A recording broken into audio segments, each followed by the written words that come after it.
In time, the murky skies would clear up, and the rains would wash the scum from the rivers and lakes.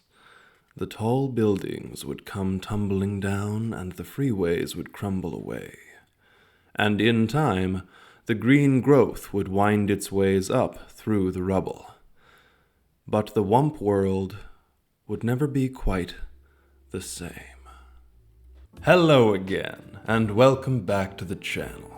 I'm your host, and today, as with the last video on this topic, but in reverse, as you can see from the title, I'm going to talk about what people think the absolute worst film Disney Animation has ever produced is. The bottom of the rank for most people. This video was suggested by Brother John, brother of the channel, whom you have met before, and he suggested that I do this follow-up video talking about the reverse of the subject after I had discussed the previous one with him. And interestingly enough, there is actually quite a bit more of a consensus on what the worst Disney animation film is between most people. Far much more so than there is a consensus about what the best one is. So thank you ever so much for joining me, and now, as I always say, sit back, relax, and let's get into this together.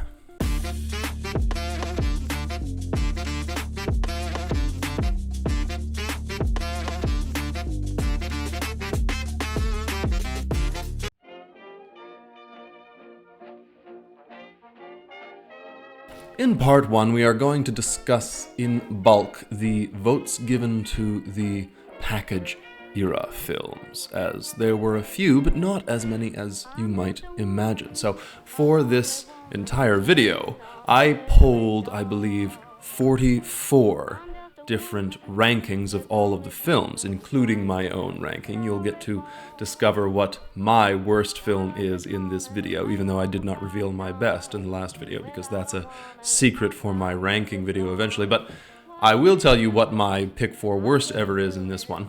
Ooh, that's a bingo! So anyway, I have polled 44 different people with 44 different opinions across the interwebs for this video, and I have come up with some very strong candidates based on the vote tallies. Some very strong candidates indeed, but in part 1 we're going to talk about the package films. So of the 44, a total of 10 of the votes were given to package era films. 10 out of the 44. Saludos Amigos earned 1 last place vote. Three Caballeros as well earned 1 last place vote. Melody Time earned 2. Then Make Mine Music and Fun and Fancy Free earned 3 apiece. So if you're keeping score, that means that all of the package films except for The Adventures of Ichabod and Mr. Toad earned last place votes in at least one person's rank. And the era collectively between those 5 films, as I said, got 10. So an average of 2 per film, pretty obviously. Pretty obvious. And that's interesting. That's actually lower than I would have thought, because I know that a lot of people really do not like the package films and kind of write them off. And most of the ranks that I was including in this sample size did at least include the package films. So when they put something else below all 6 of the package films, as was the case 34 out of the 44 times, it's really interesting to see what it is. And often people just pick a package era film because they kind of default to that, but those are still totally valid opinions. However, it was actually lower than I thought it was going to be going into this experiment and doing this sample size and seeing what the absolute worst places were.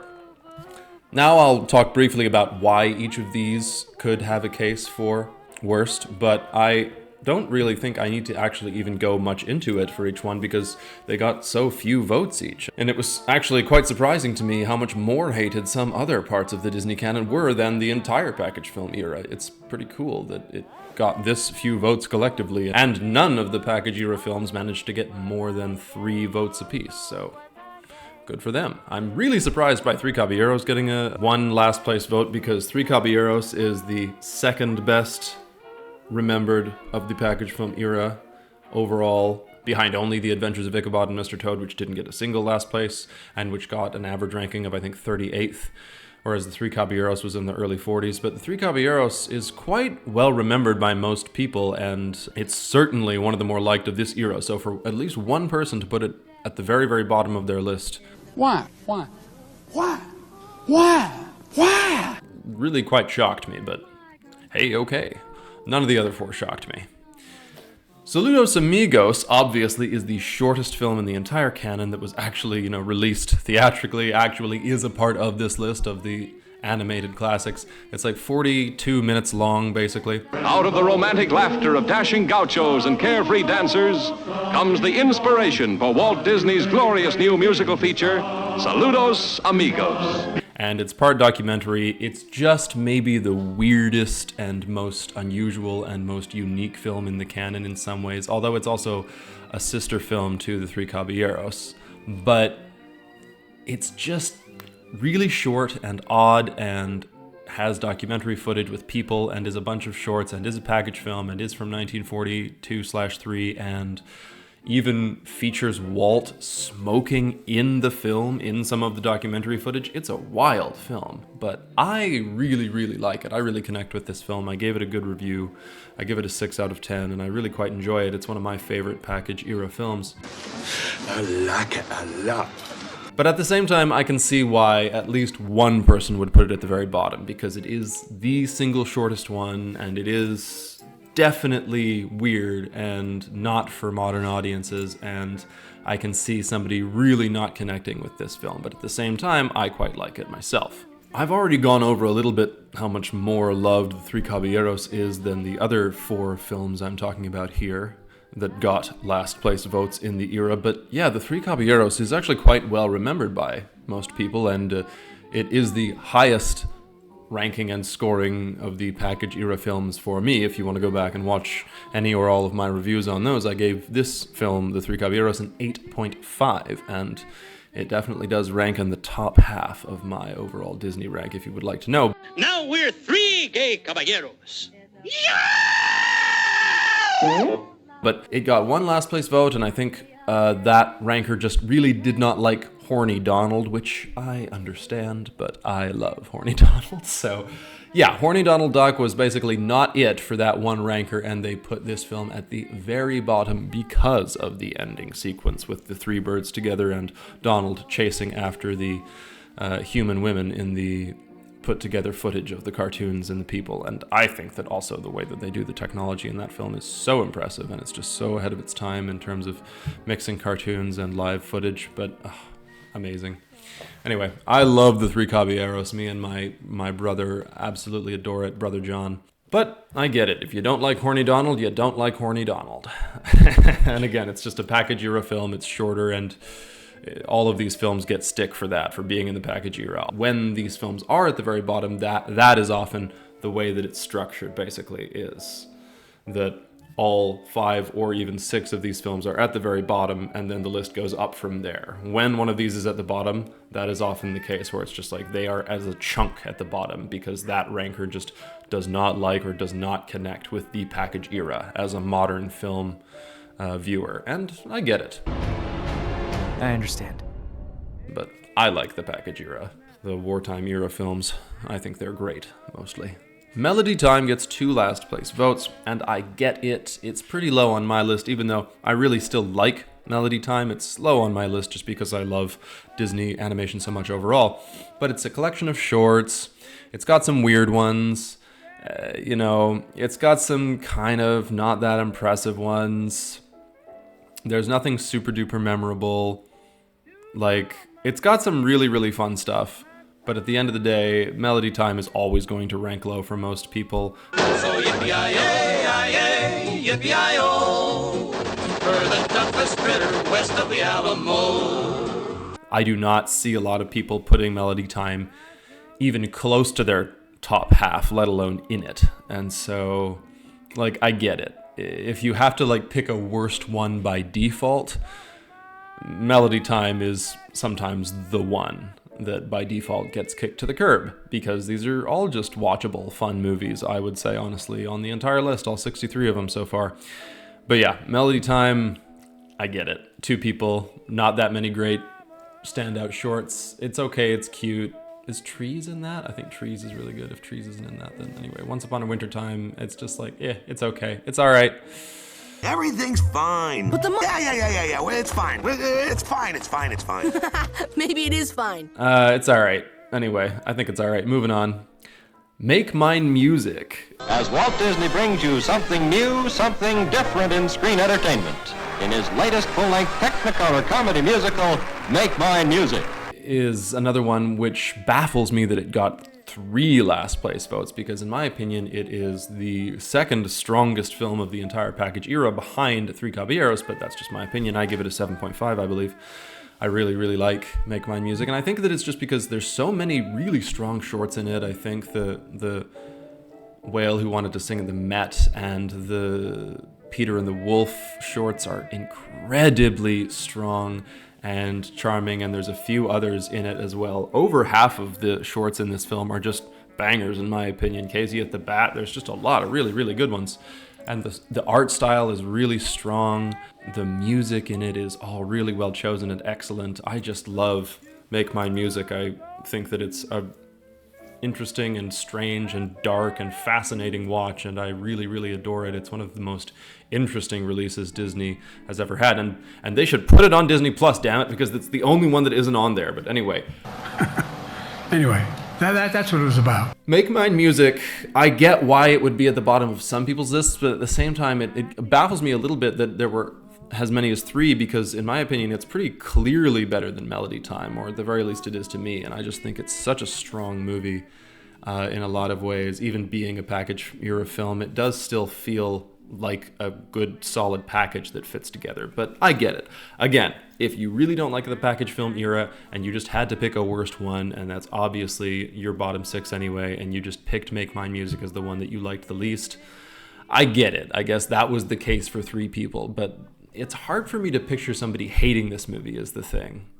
It's just charming to me, like in so many ways. So it's really hard for me to picture somebody disliking Make Mine Music so much that they put it 63rd out of 63rd. But some people do, so there you go. That's why it is it's just another package era film, and if you don't connect with the shorts, if you don't connect with this era, and you just have to pick one, yeah, then you might pick Make Mine Music as your worst. And finally, Fun and Fancy Free is the one, in my opinion, that has the best case for being the worst, because I think it is the weakest film of the package film era, and not all of it, but I think that the Bongo the Bear short, in particular, the first half, which is actually a little bit more than half of the film, is so weak and so boring and so cookie cutter and bland and just low effort and lazy autopilot Disney animation that it really drags the score of this film down so far that it's in my personal bottom 5. It's the lowest ranking package film on my list. If you go and watch the review of it, I give it a 4 out of 10. And yeah, I get it. I completely get somebody putting this at the bottom of their list, and in fact, I'm surprised there weren't more than 3 people, because I think it's a strong contender for worst ever Disney release. But that's the thing, is that the second half of it is really strong, and most people, again, probably 9 out of 10 people like the Mickey and the Beanstalk short more than the Bongo the Bear short, but the second half with Mickey and the Beanstalk and Goofy and Donald and Willie the Giant and the Golden Harp, fantastic short. If that had been the whole movie as they were originally planning on for that film, if that had just been a full 65 to 70 minute film, would have been amazing. Probably would make the top half, and it would be the only full-length Mickey starring film that they'd ever done, and I would have loved them to do that instead of the damn Bongo the Bear first half. If you just gave the Mickey and the Beanstalk story 40 more minutes, then you could have a true Jack and the Beanstalk telling in the canon, and that would be a really great film, probably an 8.5 or something, or a 9 even. Like, I really love the Mickey and the Beanstalk half, so it pains me to give Fun and Fancy Free a 4, but I totally get it. I do give it a 4, and I totally get why somebody would put it at the very bottom of their list, because especially if you don't like Mickey and the Beanstalk that much, and you hate Bongo the Bear as much as somebody like me does, or even more so, then I completely get you giving this film a very low score and putting it at the bottom. But for me, I like Mickey and the Beanstalk just far too much to put it at the very bottom of my list, but it's close.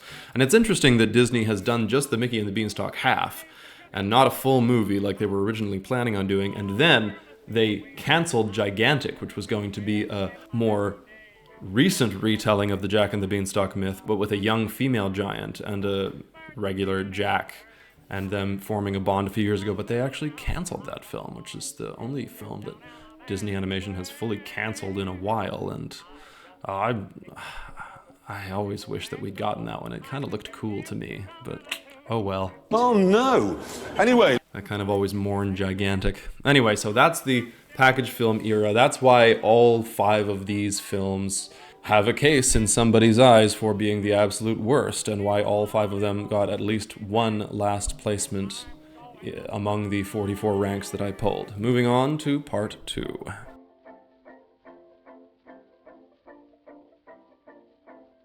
I'm first going to mention all of the remaining films that got a few votes before I hone in on the 3 films that got the most votes by far.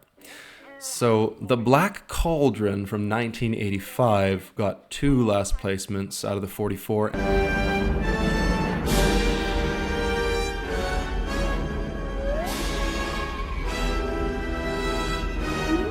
And the case for The Black Cauldron is that it is one of the biggest, well, pretty much the single biggest failure in the entire history of the company's animation department, especially in terms of financial losses. This film nearly bankrupted the entire animation division, and it took basically 3 straight hits, including a mega hit in The Little Mermaid, for them to get back on their feet financially and be viable again, and for people to be excited about them as something to really be invested in money-wise. And so The Black Cauldron was such a monumental failure in terms of making its money back, and also it's definitely the black sheep of the animation canon, or at least one of them, because of the incredibly dark and graphic content in parts of it, some of it which had to be cut because it scared children so much in test screenings, or at least that was the perception at the time. It's just a dark, strange, often oddly violent film, and it's essentially a Disney horror film, and I really like that is the thing, but I totally get somebody not at all connecting with that and really thinking that it is just not what the Disney animation canon should be. And so I get that. I get why it has at least one last place vote, and it ended up with 2. But it was funny because when I was counting them all up and finding them all, I actually found those 2 in a row, and I was like, whoa, is this going to have a bunch of last place votes? And then it only had the 2.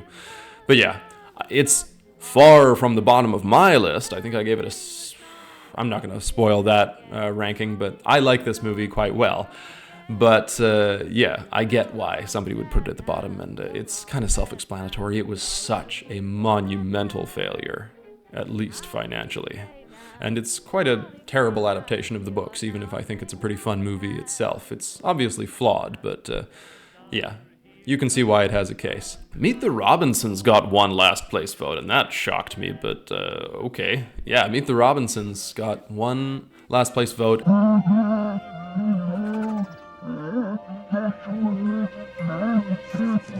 And I'm spoiling a little bit of something from the next short video I'm going to release, but Meet the Robinsons was actually the only film that got both a last place and a first place vote from 2 separate rankers. It was at the very bottom of one person's list and at the very tip top of another person's rank. And that is fascinating to me, that Meet the Robinsons might indeed be one of the most divisive films in the entire canon in terms of what people actually think the quality of it is. That is so interesting to me. And for my part, I'm very much in the middle of those 2. I think it's a pretty good movie. I wouldn't put it anywhere near the top, and I wouldn't put it really anywhere near the very bottom of the list either.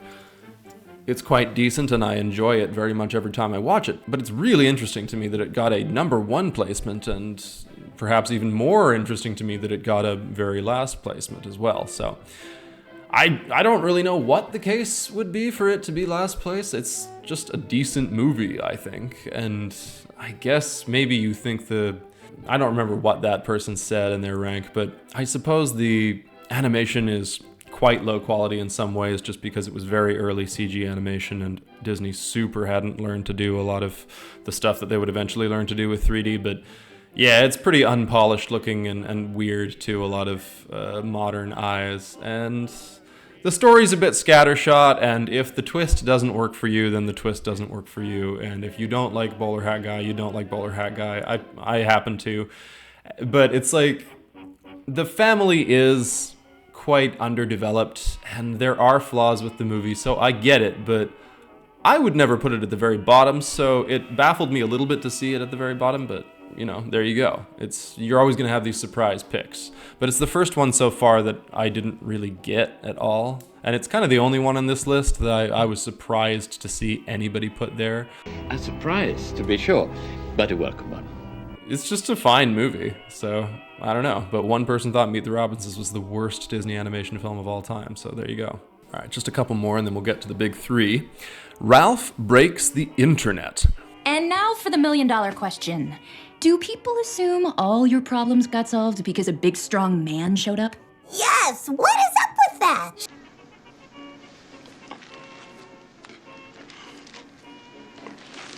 This had 2 last place votes, including me. So this is the film that, for me, when I rank the Disney animated classics, comes 63rd out of 63. It comes in at the very bottom. And you're not going to see my full rank of the Disney animated classics for a very long time. I'm going to wait to drop my full rank for a long time until way more of the Deers are completed. But this is the film, I'll spoil it for you now, that comes in dead last. And one other person agreed with me, and a lot of other people had it very low on their list. It comes in quite low on most people's lists.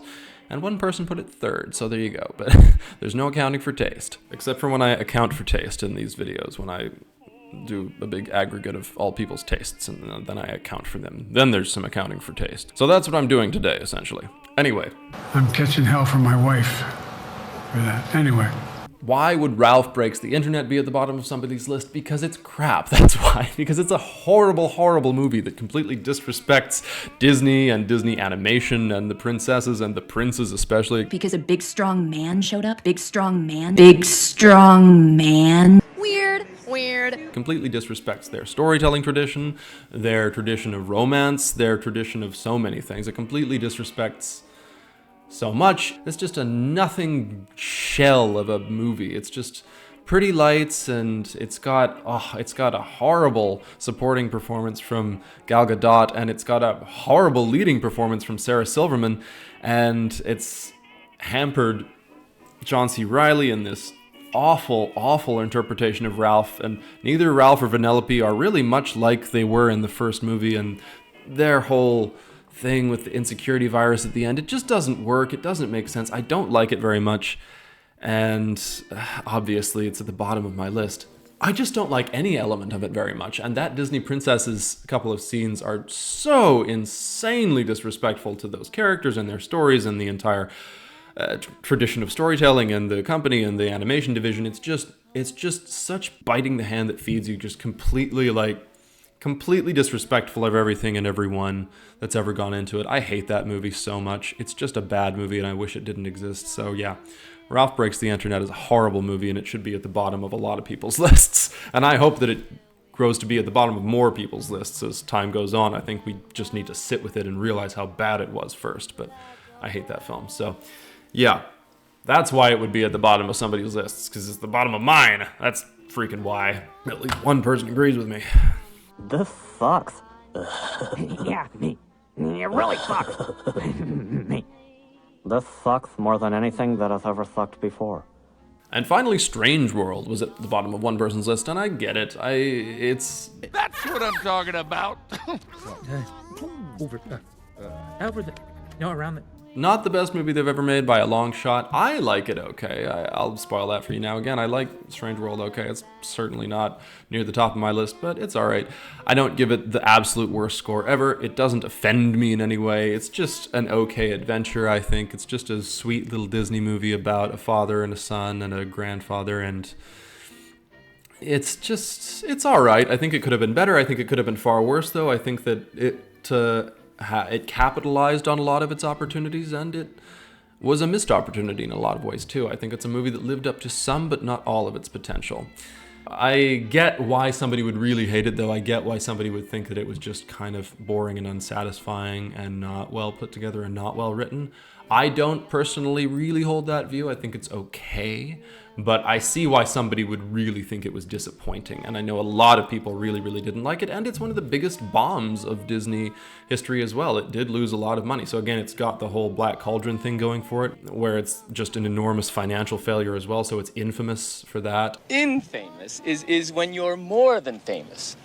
This man, El Guapo, is not just famous, he's infamous. And I just don't think it's old enough to have gained any fans either. Nobody's really talking about yet like how actually surprisingly good Strange World was and how we really missed out on a really fun movie. And I think eventually some people may start saying that about Strange World, but it's certainly not old enough for that. It's only 3 years old. And I think that it's got to wait a while before it gets a little bit of nostalgia back in its corner from some people. That's just gonna have to wait a while. And gets rediscovered by some people, but that will eventually happen. All of these movies get their fans eventually. Look at Meet the Robinsons. That's got a huge cult following now. And now finally we're at the top 3, the easily consensus top 3 for worst Disney animation film of all time, as said by the rankers that I consulted. Yeah, coming away with 28 of the 44 votes between them. 28 of the 44 votes between them is these 3 movies. Dinosaur, with 8 last place votes. Chicken Little, also with 8 last place votes. And the runaway winner, with by far the most tallies in its corner. Home on the Range, with 12 dead last rankings. Oh, Home on the Range, we barely knew ye. So yeah, let's break down exactly why each of these 3 films might be at the bottom of someone's pile. Let me break it down for you. So, yeah, Dinosaur. Make them look good, son. Come on, Yar. With my charm and your brains, no problem. That's a pretty obvious one again. I think it's pretty obvious. Pretty obvious. It's pretty, I mean, this is, for one thing, one of the ugliest films in the canon, and there's no getting around that. This is absolutely an ugly film, and I think that most people would say that about all 3 of these films. I personally think Home on the Range is fine looking, and even Chicken Little has its visual charm, in my opinion, but I would say that Dinosaur is very ugly, but most people would say all 3 of these films are pretty ugly. However, Dinosaur is easily the ugliest, and Dinosaur is just, the CG is early, it's not the worst you've ever seen, but it's not great. And the CG on top of the real environments is an odd look, and it's so unlike Disney animation, it's so unlike anything else in the canon. Like, even the package film era, it's still like a lot of other movies in terms of the look of the shorts. They're still similar visually to other Disney animation films. Dinosaur is not similar visually to anything else they've ever done. It's so completely its own thing. It's so apart, and I think that it was something that was being developed and then was eventually just released by Disney Animation, if I'm not mistaken. I'll have to look up the history on that and maybe interject it here if I can't find more facts on that. But I think it was something that was taken over and then released by them rather than something that they were doing the entire production all the way through. Anyway, if I'm wrong about that, shoot me, but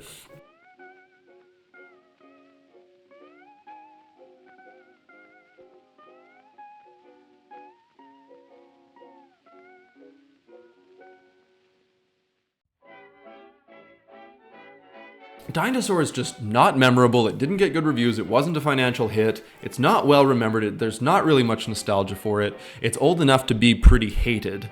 And it's just kind of infamous for being weird and other and not very good. And it sticks out like such a sore thumb. It's the real redheaded stepchild of the Disney animated canon. If the Black Cauldron is the black sheep, then Dinosaur is the redheaded stepchild, because it's just so weird. It's so clunky. When you're looking at everything else, it just sticks up like a nail that needs to be hammered. Hammer time! And it's just not very good. It's kind of boring, and it's not got the most memorable characters. Aladar and Kron, and do you know the characters of this film very well? The Love Monkey? I don't. I know probably a lot more than you're remembering right now. Maybe not. Maybe you are a fan of this one, but still, it's just not great. The only great thing is the James Newton Howard score, and everybody talks about that score, and it is an incredible score. I will tell you more about that score in The Deer for Dinosaur in a few months, but yeah, it's just not that great in any way other than the music, and if that's the only thing going for you, then I can see why a lot of people would put this at the very bottom, because it's got basically one thing. The music is good, and if you don't care a lot about that, this is going at the very bottom of the pile, as 8 people said. Chicken Little as well. I guess only girls are good at honest communication and sensitivity. Wow, this is a film that people are passionate about in their hate of, and I like Chicken Little a lot.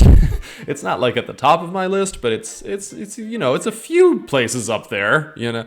I think it's just fun. I like the character of Buck. I think he's complex. I love the way that Gary Marshall voices him. I love the way that Chicken Little and Buck Cluck interact. I think it's a really effective and effectively awkward and difficult father-son relationship while still being realistic, I feel like, and I think it just works. I am one of the people that actually really likes Chicken Little quite a bit, but I get it. I get why people hate it. I get why people don't like it. It's so modern, it's so 2000s. The CG animation is definitely underdeveloped.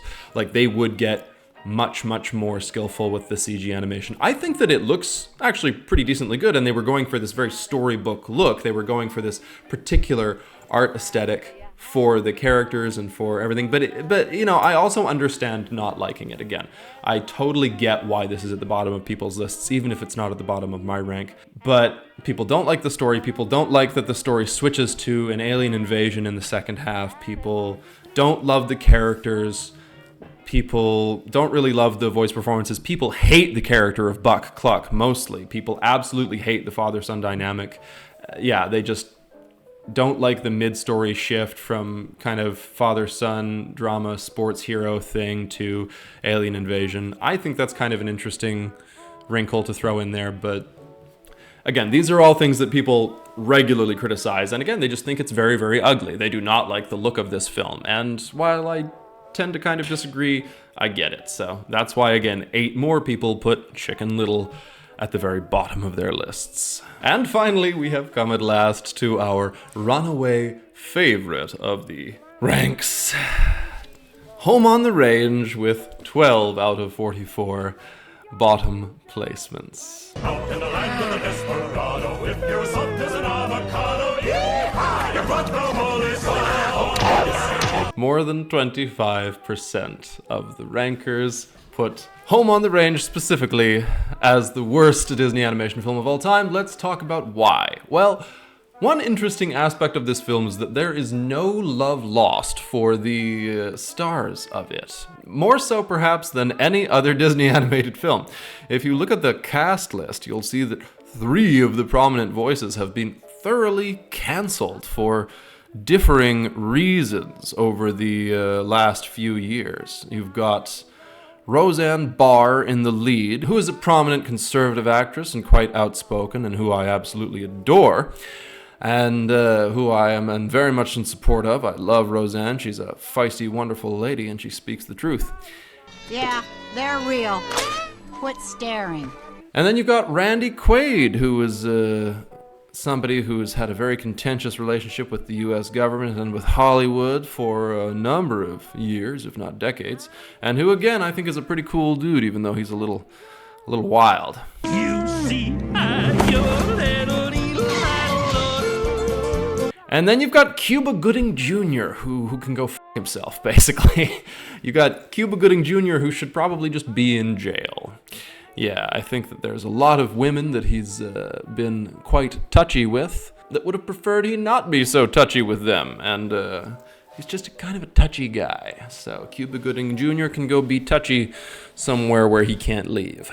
So anyway, that's one reason, is that there's very few reasons to defend this film in terms of, in most people's minds, who stars in it. Now, while I might be a fan of Roseanne and Randy Quaid, I get it. I get that 3 of the people that star in this film are very much canceled, and yeah, that's going to make it pretty unpopular on top of all the other reasons. Another reason is that this film kind of killed 2D animation at Disney in a way. This was one of the big nails in the coffin of 2D animation, because this film absolutely flopped hard at the box office and people really did not like it when it came out. It has some of the worst reviews of any Disney release ever, if not the worst reviews, period, of any of them. It didn't do well, and it's a traditionally animated Disney film. In the classic tradition, it very much is a classic 2D Disney adventure, and it did horribly. And so it gave the company the green light to basically go full 3D and go full Pixar adjacent and just try and do their own Pixar movies.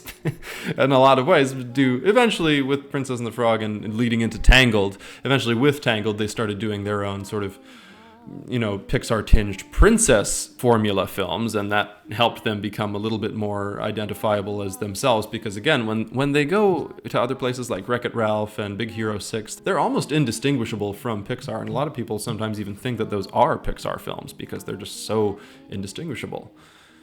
It's like Brave and Wreck-It Ralph could have been swapped, and it would have almost made more sense that Brave was a Disney film and Wreck-It Ralph was a Pixar film. Anyway. Read what his objective is. And anyway. Home on the Range was one of the big shots that killed 2D animation at Disney, and it is reviled for that, because they only did a couple after that. They only did Princess and the Frog and Winnie the Pooh after that, which were both essentially throwbacks to that style, but Home on the Range was really the last one of the line when they were consistently doing them.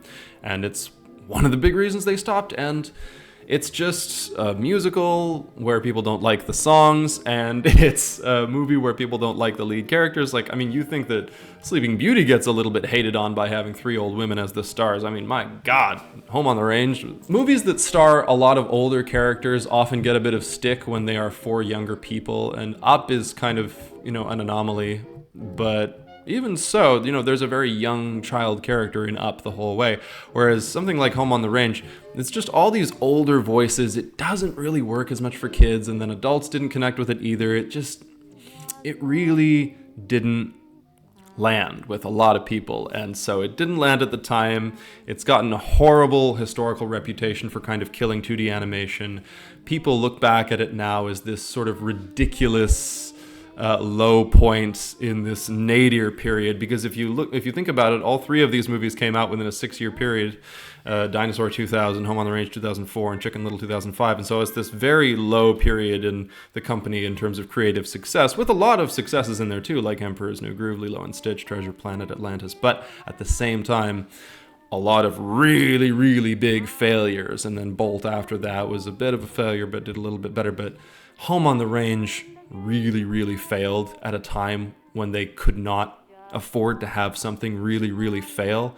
And looking back, it's just seen as such a big fail, even more so than The Black Cauldron, because at least The Black Cauldron had The Little Mermaid to come and save its ass, but Home on the Range had nothing to come and save 2D animation after it, and so it just kind of killed it for everybody, and so that's why people hate Home on the Range, I think. The canceled stars, the fact that it helped kill 2D animation, and the fact that people just genuinely think that it's not very good, that it's not got a good story, that it's not got a compelling bunch of leads, that it's not got good music, and that it just does not have traditional Disney magic.